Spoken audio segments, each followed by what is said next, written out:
नमस्कार.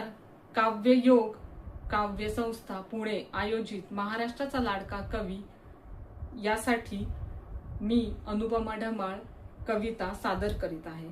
कवितेचं शीर्षक आहे महाभारतातला गुरु विदुर विदुर. महाभारताच्या काळोखात सत्याचा दीपस्तंभ, धर्म निरपेक्ष, नैतिकता न्यायप्रिय, निर्भय तो निडर असा गुरुतुल्य विदुर विदुर.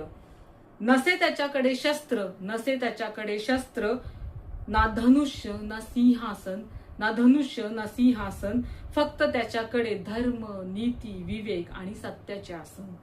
फक्त त्याच्याकडे धर्म नीती विवेक आणि सत्याचे आसन. हस्तिनापुरातील सभागृहात द्रौपदीचा अपमान. प्रत्येक जण मूक, म्यान केलेली शस्त्र, जणू मंत्रांनी भारावलेले पण मनानी हरवलेले बेगडी पुरुषार्थ. प्रत्येक जण मूक, म्यान केलेली शस्त्र, जणू मंत्रांनी भारावलेले पण मनानी हरवलेले बेगडी पुरुषार्थ. परंतु धर्माचं ओझ उराशी घेऊन विदुर एकटा उभा ठाकला. विदुर एकटा उभा ठाकला. सभा भेदून सत्ता हलवून शब्दाच्या बाणाने प्रतिकार करीत राहिला.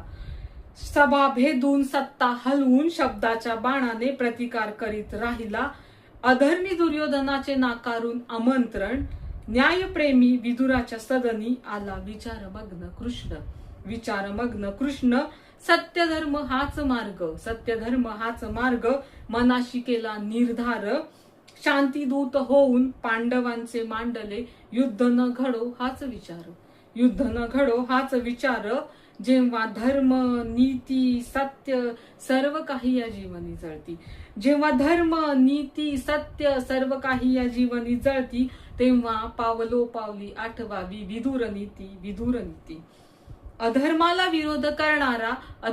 विरोध करणारा सत्यासाठी एकटा उभा ठाकणारा. अधर्माला विरोध करणारा सत्यासाठी एकटा उभा राहणारा. स्वार्थी सत्तेच्या गोंधळात विवेकाचा दीप पेटवावा.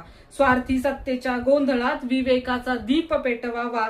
आजच्या या युगात प्रत्येक अंध धृतराष्ट्राच्या